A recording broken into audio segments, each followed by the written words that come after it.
Hi, friends. Welcome back. Today, we're going to talk about the word authenticity. It's in danger of extinction, not because it will disappear, but because it's getting used in so many ways it stops meaning anything. When a word means everything, it ends up meaning nothing. And today, I'm going to rescue it. Because authenticity isn't a content strategy or a confessional tactic. It isn't a spill your guts on command. Authenticity is coherence, when your truth and your presence finally match. It's not soft, it's structural.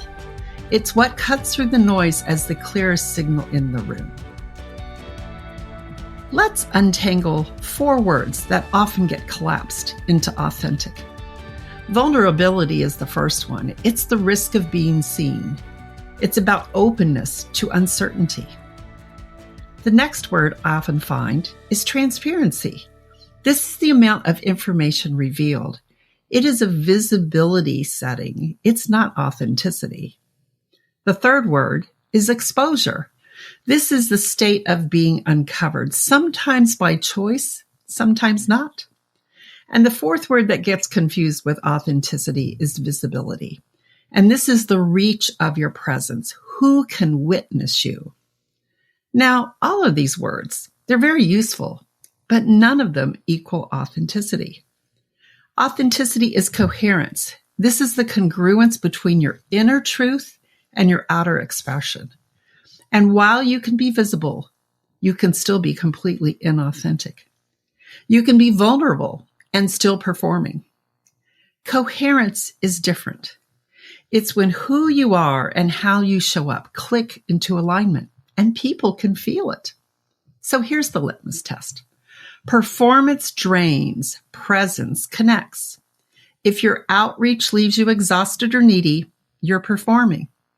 And when you feel grounded and others lean in, you're present. And that's how you can tell the difference. But from a cognitive perspective, authenticity is a signal to noise advantage. When your message, motives, and micro behaviors are congruent, your audience's brain reduces threat detection and increases receptivity. We don't spend as many mental cycles asking, what's their angle? We spend more time engaged in a feeling of tell me more. Here's what this looks like. Let's think of the 3 levers. First is a motive. It's why you're here. That is, are you here to serve first and make the sale second? Next is the message. It's what you're saying, simple, owned, and consistent. And the third is the match. It's how you are being. Are the tone, timing, and body language aligned with the claim you're making? And when those 3 line up, your signal gets very clear. So in business terms, clarity shortens sales cycles and accelerates trust. And in human terms, people exhale around you. And yes, authenticity is your competitive edge in a noisy market because it transmits as a clear signal, not just louder noise. Now we're going to move to the emotional plane. Authenticity is about attunement, not attachment. Attachment chases approval. It's asking the question, do you like me? Attunement listens for resonance. It's asking the question, are we meeting in truth? So here's a micro practice for your next conversation. Pause before you speak. Name the real thing you care about in 1 sentence and offer a clean and specific ask. And then let it land in silence. Don't over-explain. Don't rescue and fill the room with noise. And you're going to feel the room shift. Presence invites reciprocity. Performance seeks reassurance. So here's the thing. If you're listening right now, chances are you are already living in this tension. On one side, you crave resonance, freedom, and alignment. And on the other, you fear rejection, loss of credibility, and stepping too far outside the script you've been rewarded for following so far. And that's the paradox of high performers. The people I often speak to in my content and the people I'm writing to in my book. Alignment stirs both resonance and resistance. Part of you exhales, yes, this is what I've been craving. And there's another part of you that clings tighter to the mask, whispering, don't you dare make me go there. And here's the truth. Authenticity always polarizes. To some, your presence feels like oxygen, and to others, it can feel threatening. But both responses signal that you've touched something real. But if you play it safe in the middle, that's a guaranteed way to be forgettable. But when you stand at the edge, you create a threshold moment. People either step closer or they step away. And that's okay. And that threshold is the gateway to transformation personally. And it's what takes place in the work that I do with my clients. So let's look at this energetically. Authenticity is coherence.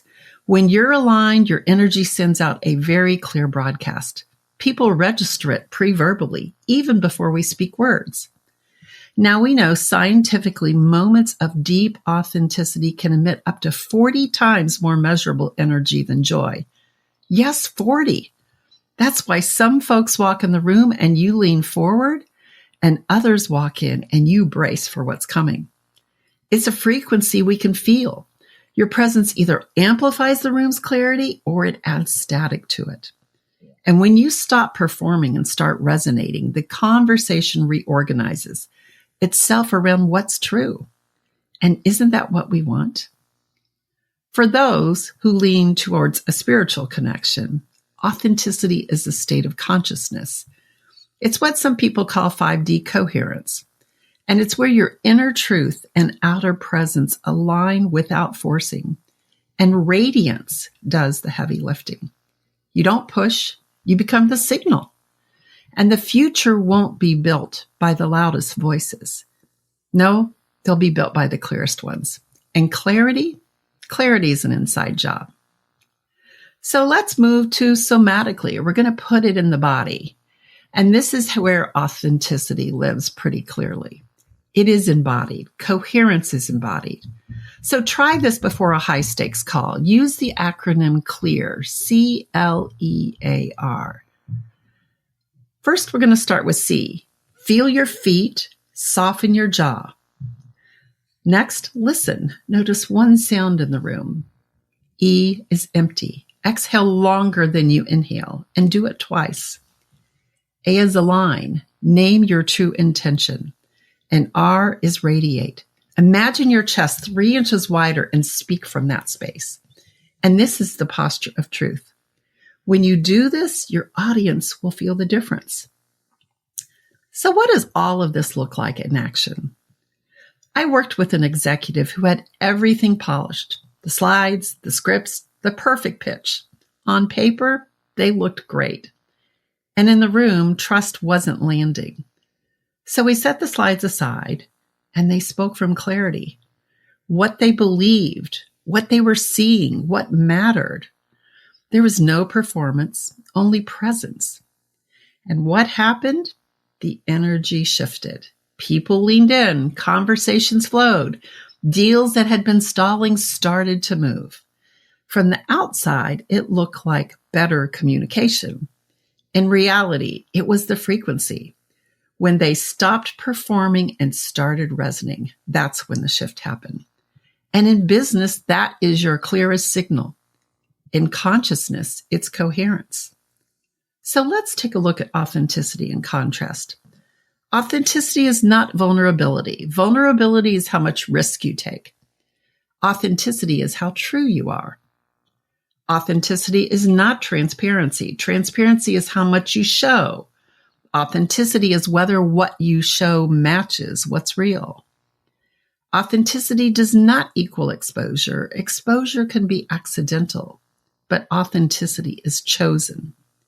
And authenticity is not visibility. Visibility scales an audience. Authenticity scales trust. Authenticity needs skill, not a spectacle. And presence is a practice, not a performance.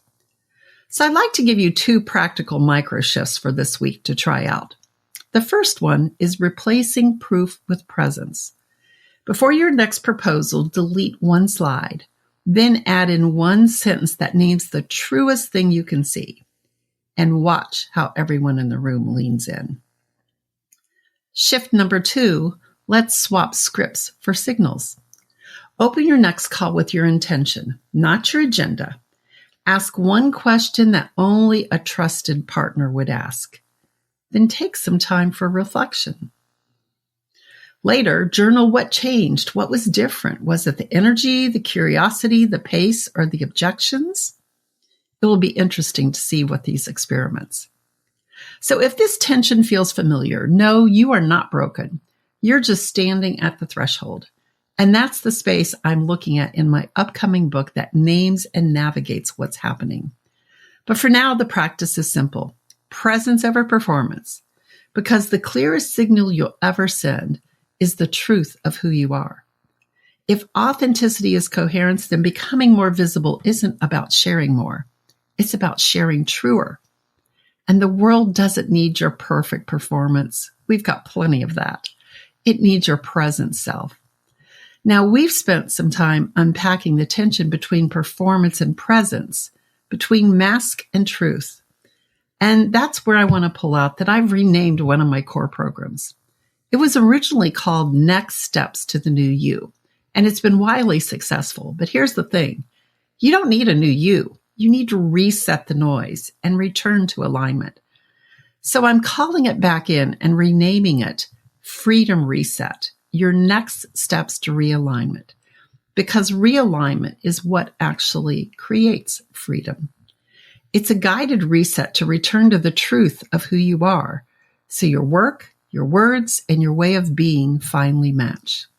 And it's 75 days to inside we practice the moves you heard today. Clarity and coherence and embodied presence, so your signal gets unmistakably clear. Your next step? Send me a quick note with the word freedom, and I'll get you the details. So let's tune your frequency to truth and let the right people find you. Thanks for being with me today. And if you enjoyed today's episode, I would really appreciate you leaving a review or sharing this episode with others. It's how others find the show. Authenticity is the path for us to not only bring humanity back to business, but also to bring humanity back to ourselves. And that's how we'll live out our passion, reveal our purpose, and discover your legendary self who has been patiently waiting for you. We'll see you here next week.